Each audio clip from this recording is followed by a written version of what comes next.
Srikal Salam and hello to my beautiful people out there. A very warm welcome to Tarot Wish 111. कैसे हैं आप सब? I hope कि सब मज़े में होंगे, पॉजिटिव सोच रहेंगे और पॉजिटिविटी ही स्प्रेड कर रहे होंगे. सो गाइज, इस सेशन में हम देखेंगे आपके पार्टनर के इंटेंशन, ट्रू इंटेंशन क्या है आपको लेकर, इस रिश्ते को लेकर वो इंसान क्या इरादे रखते हैं, हम ये देखेंगे. सो ये टाइमलेस रीडिंग है. जब ये रीडिंग आपके सामने पॉपअप हो, इसका मतलब उस टाइम के लिए रीडिंग आपसे रेजोनेट करेंगी. जेंडर स्पेसिफिक रीडिंग नहीं है, आप किसी भी जेंडर के आप देख सकते हैं और किसी भी जेंडर के लिए आप देख सकते हैं. कलेक्टिव रीडिंग है, जनरल रीडिंग है, बस आपको इतना दिमाग में ज़रूर रखना होगा. सारी चीज़ें आपके साथ रेजोनेट करें ये ज़रूरी नहीं है. कुछ चीज़ें आपके साथ रेजोनेट करेंगी, कुछ किसी और के साथ रेजोनेट करेंगी. सो अगर रीडिंग रेजोनेट नहीं कर रही है तो ज़बरदस्ती अपने आप को इस रीडिंग में फिट इन करके अपने लाइफ में और कन्फ्यूजन क्रिएट ना करें. रीडिंग को हमेशा एज गाइडेंस देखें, गाइडेंस को फॉलो करें ताकि आपके जीवन की पॉजिटिव आउटकम को आप रिसीव कर पाओ.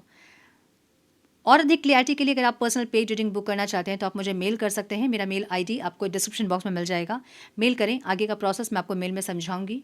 मेरे बाकी के चैनल्स के लिंक्स या जो भी जानकारी आपको और चाहिए आपको डिस्क्रिप्शन बॉक्स में मिल जाएंगे. सो चेक करें डिस्क्रिप्शन बॉक्स. हम बढ़ते हैं आज की रीडिंग की तरफ. Now without wasting a time let's get into the reading. पता नहीं मेरे मन में एक क्वेश्चन आ रहा है जब से मैं ये बैठी हुई यहाँ पे मेडिटेशन कर रही थी उस टाइम से, कि आपके पार्टनर वापस क्यों आना चाहते हैं. अगर ये इंसान जवाब नहीं दे रहे हैं, रिस्पॉन्ड नहीं कर रहे हैं, या बात हो भी रही है तो उतने अच्छे से बात नहीं कर रहे हैं, ये इंसान क्यों चाहते हैं आपकी लाइफ में वापस आना, हम ये देखेंगे आज. ठीक है, इंटेंशन में. Divine please guide.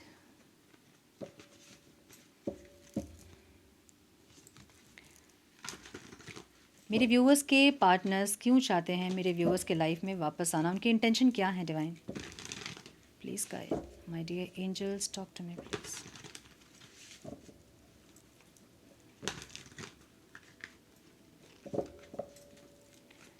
Please guide my dear angels talk to me please.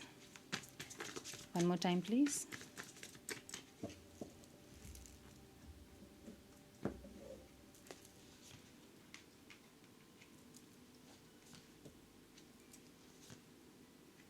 Oh वापस क्यों आना चाहते हैं इंसान, चलिए बताइए मुझे.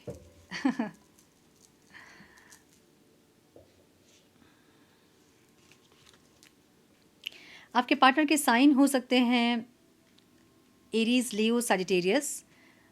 कैंसर, पाइसिस हो सकता है बहुत स्ट्रांग. वर्गो हो सकता है बहुत स्ट्रांग. एक्वेरियस हो सकता है बहुत स्ट्रांग. एरीज, लियो, सजिटेरियस बोल दिया मैंने. Libra, Aquarius, Gemini. ठीक है. नंबर्स जो इंपॉर्टेंट हो सकते हैं वो है 7, 9, 9, 9. क्या बात है, कुछ कंप्लीशन वाली एनर्जी है यहाँ. 7, 3, 17 एंड 7. सो 7, 7 की एनर्जी बहुत स्ट्रांग है, 9 की एनर्जी बहुत स्ट्रांग है. देखिए 7, 7 की एनर्जी का मतलब ये होता है कुछ स्पिरिचुअल चेंजेस जो कि वो फील कर रहे हैं. उनको ऐसा लगता है कि आपके इनके लाइफ में आने के बाद इनकी लाइफ में कुछ चेंज हुआ है, और ये कोई छोटी मोटी चेंज नहीं, ये ह्यूज चेंज है. तो या तो इनके थॉट चेंज हुए हैं, या फिर कनेक्शंस को लेके इनके थॉट चेंज हुए हैं, या फिर कर्मा वगैरह ये इंसान समझे हैं, या फिर कुछ ना कुछ ऐसे चेंजेस इनके लाइफ में हुए हैं जो कि इनको ये एक्सपीरियंस कर रहे हैं. इनको रियलाइज़ हो रहा है कि कुछ चेंज आपके आने से इनके लाइफ में हुआ है जो कि पॉजिटिव हैं. ठीक है. सो 7, 7 की एनर्जी एक स्पिरिचुअल चेंज को बताती है, और 9, 9 की एनर्जी एक पैशन को बताती है, एक इंटेंसिटी को बताती है ना. सो ये पैशनेट है इंसान आपके लिए फॉर श्योर. केमिस्ट्री बहुत अमेजिंग होगी आप दोनों के बीच में. अब होता क्या है, बहुत अच्छी तो केमिस्ट्री तो बहुत है, पैशन तो बहुत है, बहुत इंटेंसिटी है, हम तो साथ भी नहीं रह पाते हैं कि इतनी ज़्यादा फायर एनर्जी हमारे अंदर है. और हम दूर भी नहीं रह पाते हैं, इतना पैशन है हमारे अंदर. सो साथ क्यों नहीं रह पाते हो आप लोग, यही मैं बोलती हूँ. साथ हम इसलिए नहीं रह पाते हैं क्योंकि कुछ कर्मा होते हैं जो हमें साथ रहने नहीं देते हैं, जो हमें कुछ लेसन सिखाना चाहते हैं और हम नहीं सीखते हैं, तो हमारी लाइफ में हम स्ट्रगल फील करते हैं. अब समझिए कि रीडिंग रेजोनेट कर रही है. बहुत लोग ऐसा कहते हैं कि रीडिंग रेजोनेट कर रही है लेकिन आउटकम क्यों नहीं रेजोनेट होता है. इसलिए नहीं रेजोनेट होता है क्योंकि आप लोग अपने लेसन्स को लर्न नहीं करते हैं. जब तक लेसन लर्न नहीं करोगे तब तक आपके साथ आउटकम रिसीव नहीं होगा. अब जाओ आप कुंडली दिखाओ अपने किसी से, आपको कहेंगे कि ये घर में ये भाव बैठा है, इस भाव में ये है, सब कुछ बता देंगे, आपके लाइफ में ये होने वाला है. क्यों नहीं होता है वो, क्योंकि आपके कर्मा नहीं होते वैसे. सो जब तक आपके एक्शंस वैसे नहीं होंगे, जब तक आप अपने लेसन्स को लर्न नहीं करोगे, तब तक आपकी लाइफ में पॉजिटिव आउटकम आप रिसीव नहीं कर पाओगे. ठीक है. अब ये आप लोग पूछोगे कि क्या हमें सीखना है, हमें कैसे मालूम चलेगा. सबके लाइफ के लेसन्स अलग अलग होते हैं, वो आपको समझना होगा कि आपको क्या लेसन्स यहाँ मिल रहे हैं. लेट्स सपोज कि एक कैदी है, उसको 2 साल की सज़ा हो गई, सपोज़ 14 साल की सज़ा हो गई उसको, और उसने सीखा ही नहीं, लर्न नहीं किया। अब 14 साल बाद भी उसके एटीट्यूड वैसे ही है, मर्डर किया उन्होंने किसी का, ठीक है? अब उसको एटीट्यूड वही है, बिल्कुल चेंज नहीं हुआ है। तो 14 साल के बाद भी वो फिर से अंदर आएगा, कुछ ना कुछ ऐसे एक्शंस उसके होंगे जहाँ उसको फिर से वापस आना पड़ेगा अंदर। कुछ लोग ऐसे होते हैं जो कि समझ जाते हैं कि हमसे गलती हुई है, हमने गलती किया था, तो अपने कर्मा, अपने एक्शंस को बहुत चेंज कर लेते हैं, जिससे कि 5-6 साल पहले ही उनको रिहा कर दिया जाता है कि जाओ तुमने सीख लिया है। हाँ, तो वही होता है, ये जेल है जहाँ हम हैं, मृत्यु लोक इसे कहते हैं, और ये जेल है, हमें सीखने के लिए यहाँ भेजा गया है। अब इसको नहीं समझ के अगर आप ये समझोगे नहीं हम तो लव रोमांस करने के लिए आए हैं, हम तो यहाँ घर घर खेलने के लिए आए हैं, ये सब सिर्फ ड्रामा चल रहा है, इतना अंदर मत घुसिए इसके। सीखिए सिर्फ लेसन्स, जो लेसन सीखने हैं उस पर फोकस कीजिए, ठीक है? अब लेसन्स क्या है आपके, आपको समझना पड़ेगा कि आपकी लाइफ के लेसन्स क्या हैं, क्या आपको बताया जा रहा है, क्या आप बार बार झेल रहे हो। जो चीज़ें आपकी लाइफ में बार बार हो रही हैं वही आपका लेसन है, वही आपको सीखना है, ठीक है? जैसे किसी इंसान के पीछे आप बहुत भाग रहे हो, वो इंसान आपको बहुत टॉर्चर कर रहे हैं, तो इसका मतलब ये है कि पास्ट लाइफ में आपने उनके साथ कुछ गलत किया था, जिसके चलते वो प्यार रहने के बावजूद भी आपसे ओपन अप नहीं हो रहे हैं। तो आपको ये रियलाइज़ करना होगा कि ठीक है, मैंने इनके साथ कुछ किया होगा, तब जाके इंसान ऐसा बिहेव कर रहे हैं। ये होता है रियलाइजेशन। जैसे ही आप रियलाइज़ करते हो, आपके 30% कर्मा वहाँ माइनस हो जाते हैं कि आपने रियलाइज़ कर लिया। अब एक्सेप्टेंस भी तो होना चाहिए कि हाँ, कोई कोई होता है कि हाँ मैंने क्या किया था, कुछ किया होगा यार, अभी मेरी क्या गलती है, मैंने कुछ किया था, मुझे याद भी नहीं है। तो वो मतलब उसको रियलाइज़ तो हो गया, लेकिन एक्सेप्टेंस नहीं है। अब एक्सेप्टेंस में आना पड़ता है कि हाँ मैंने कुछ किया था जिसके लिए मैं शर्मिंदा हूँ, मैं माफ़ी मांगती हूँ, मैं माफ़ी मांगता हूँ। ये होता है एक्सेप्टेंस एंड रिलीजिंग, कि मैंने उसको रिलीज़ करना चाहा समझ के, तब जाके आपके कर्मा ख़त्म होते हैं। और वो भी एक बार दो बार के प्रेयर से नहीं, आपको हमेशा ये करना पड़ेगा। सो ये जो कुछ लेसन्स है ना, आप लोग नहीं सीख रहे हो, जिसके चलते आपके पार्टनर एक्शन नहीं लेते हैं आपके टूवर्ड्स, ठीक है? इनकी एनर्जी ओवरऑल बहुत एग्जॉस्टेड है, जहाँ पे ये इंसान अपने बाकी डायमेंशंस पे बहुत फोकस करना चाहते हैं, सेल्फ लव करना चाहते हैं, सेल्फ केयर करना चाहते हैं, लेकिन कुछ यादें ऐसी हैं, कुछ आपके साथ के कुछ ऐसे लम्हे हैं जो कि बार बार इनको हॉन्ट करते हैं, परेशान करते हैं। इनको लगता है कि जब हम मिलते हैं, जब हम बात करते हैं तो भी चीज़ें सही नहीं होती है, जब हम अलग होते हैं तो भी चीज़ें सही नहीं होती है। सो एक एग्जॉक्शन है लाइफ में, ओवरऑल एनर्जी ऐसे दिख रही है। फियर है अंदर, ऐसा दिख रहा है। इनको ऐसा लग रहा है कि रिश्ता हील होगा कि नहीं, ये एक डर इनके मन में बैठ गया है कि पता नहीं ये रिश्ता हील होगा या नहीं। अब हीलिंग वगैरह इनको नहीं पता होंगी। हीलिंग का मतलब होता है कि रिश्ता सही होगा या नहीं, कभी इस रिश्ते की एनर्जी चेंज होगी या नहीं, ये जो चाहते हैं ये इंसान इस रिश्ते पे आगे बढ़ पाएंगे कि नहीं, आपके साथ कंटिन्यू चीज़ें होंगी कि नहीं, आप इनको दोबारा मिलोगे कि नहीं, ये सारी फियर इनके अंदर बैठ गई हैं और ये डर इनके अंदर है। ये एक होप ज़रूर रखना चाहते हैं इस रिश्ते से, लेकिन अब इनके मन में वो डर जो है ना, वो उनको खा रहा है कि अगर नहीं हुआ रिश्ता हील, अगर आप वापस नहीं आए, अगर चीज़ें सही नहीं हुई, अगर ये मनाए और आप नहीं माने, अगर हमेशा के लिए आपने इनको छोड़ दिया, सो बहुत सारी चीज़ें मन में घूम रही हैं और ये इनके लिए डर है, इनसिक्योरिटी है, डर है, ठीक है? जहाँ ये हीलिंग चाहते हैं, इनको दिख नहीं रहा हील होते हुए, इनको डर लग रहा है। इंटेंशन क्या है? एक ग्रोथ ही इंसान चाहते हैं, एक मैच्योरिटी इंसान चाहते हैं। अब इनको पता है कि इनकी तरफ से बहुत गलतियां हुई हैं, जहाँ पे ये ओपन अप होना चाहते हैं अपनी फीलिंग्स को लेके, अपनी गलतियों को लेके, माफ़ी मांगना चाहते हैं आपसे। मे बी इनका जो ईगो है इनको माफ़ी मांगने नहीं देगा, लेकिन ये इंसान रियलाइजेशन में ज़रूर है कि ये इंसान से गलती हुई है और इनको माफ़ी मांगनी चाहिए आपसे, ठीक है? सोल सर्चिंग वाली एनर्जी है ये। और जब सोल सर्चिंग वाली एनर्जी होती है ना, तो लोग सोल कॉन्शियसनेस में आते हैं। जब सोल कॉन्शियसनेस में आते हैं तभी माफ़ी वाली बात आती है, नहीं तो दिमाग कभी आपको झुकने नहीं देगा। दिमाग हमेशा आपको ईगो सिखाएगा, नहीं ज़रूरत है, रिश्ता ख़त्म तो ख़त्म, ज़रूरत नहीं है, हमें क्या कमी होगी, क्या हमें कोई और मिल जाएगा, दिमाग आपको ये सिखाएगा। सोल क्या सिखाती है आपको कि माफ़ी मांगो, ख़त्म करो, है ना? तो ये सोल कॉन्शियसनेस में है। अब इनको क्या लगता है ना कि ये इंसान क्यों बार बार आपसे जोड़ते हैं, मतलब जब इनको सही से एफर्ट नहीं लेना तो कनेक्शन क्यों बिल्ड करते हैं फिर से आपसे? क्योंकि इनको पता है कि ये आपसे मिलके इनकी लाइफ में कुछ चेंजेस आ रहे हैं, ये सोलफुली ग्रो कर रहे हैं, ठीक है? कुछ चीज़ें इनके अंदर चेंज हो रही है, ये समझ पा रहे हैं इन चीज़ों को। सो द वर्ल्ड की एनर्जी है, कुछ कंप्लीशन वाली एनर्जी यहाँ पे है, जहाँ पे बहुत से लोगों के लिए तो मुझे ऐसा दिख रहा है कि ये इंसान के साथ कुछ कंप्लीशन आपकी है। लाइक अगर आप ट्विन फ्लेम्स वगैरह हैं तो 5D यूनियन आपको फील हो रहा होगा। 5D यूनियन क्या होता है? जहाँ आप बहुत ज़्यादा सोल से अपने पार्टनर से कनेक्टेड फील करते हैं। आपको ऐसा लगेगा आप कुछ बोल रहे हो, आपके पार्टनर आंसर कर रहे हैं आपसे, आपको, ठीक है? और वो करेक्ट आंसर होंगे एकदम, मतलब ये कोई इल्यूजन नहीं है, ये कनेक्टिविटी है आपकी उनके सोल से। मुझे कुछ लोगों के लिए ऐसा दिख रहा है।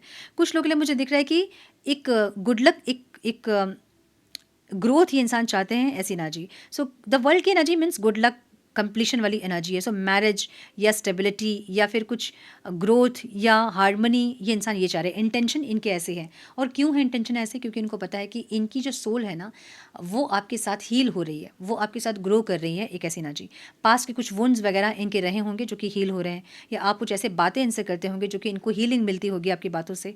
एक ऐसी एनर्जी है, ठीक है। सो इंटेंशन इनके ऐसे हैं। ओह, मैंने क्वेश्चन नहीं लिया था इसलिए मैं कार्ड नहीं ले रही हूँ, ठीक है।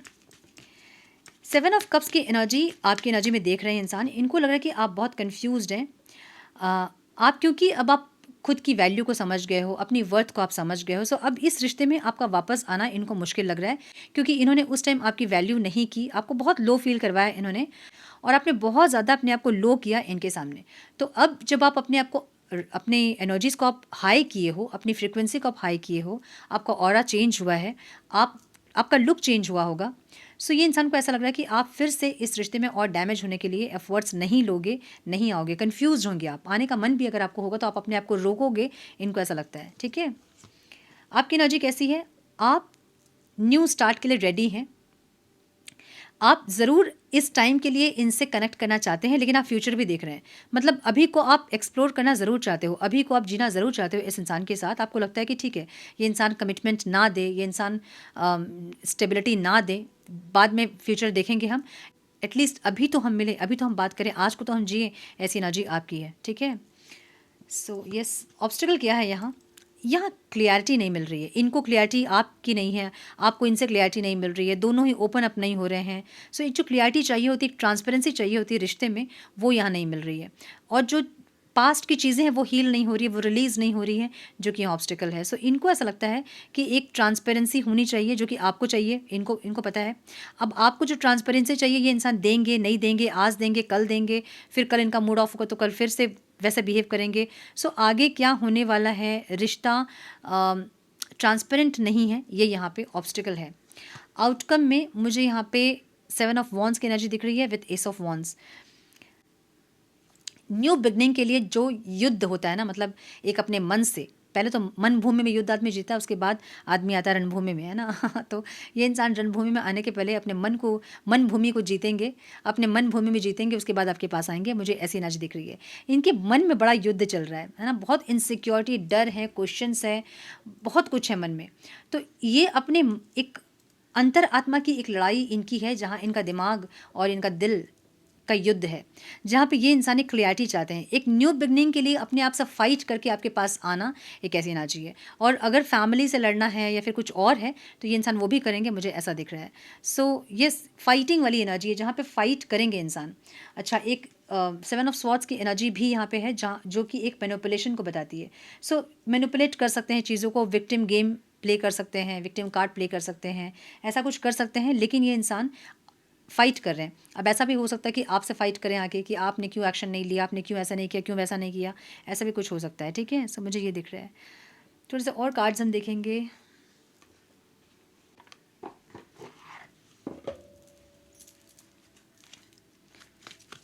सम मैसेजेस प्लीज डिवाइन।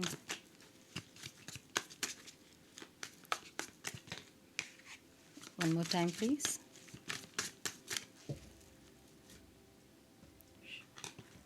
ओह, कूद के कार्ड आया है, कूद के, क्या है ये? Why do I feel this way? ये क्यों ऐसा फील कर रहे हैं आपके लिए? मतलब बहुत पैशनेट, बहुत इंटेंसिटी हाई है इस टाइम, ठीक है।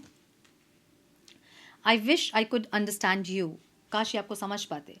Why do I feel so lost? इनको नहीं समझ में आ रहा इतना लॉस्ट क्यों फील कर रहे हैं इंसान, आपके बिना कुछ अच्छा नहीं लग रहा। हरमिट की एनर्जी एक अकेलेपन वाली एनर्जी भी है, आइसोलेशन वाली एनर्जी, जहाँ पे इंसान अकेले चुपचाप बैठना प्रेफर कर रहे हैं। अगर टीवी देख रहे हैं तो चुपचाप टीवी ही देखते जा रहे हैं, उसमें ध्यान वैन नहीं है, बस देख रहे हैं, एक ऐसी एनर्जी, ठीक है। I can't express my self, नहीं कर पा रहे हैं खुद को, या फिर इनको लग रहा है कि अब आप नहीं कर पा रहे हो अपने प्यार को एक्सप्रेस। ये आपको इतना डरा दिया इस इंसान ने कि अगर आप एक्सप्रेस भी करोगे तो आपको डर लगेगा कि इंसान पता नहीं कैसा रिएक्ट करेंगे, तो इसलिए आपने भी एक्सप्रेस करना बंद कर दिया है। Will this ever change? क्या ये एनर्जी जो वो चेंज होगी? इनको ऐसा लग रहा है।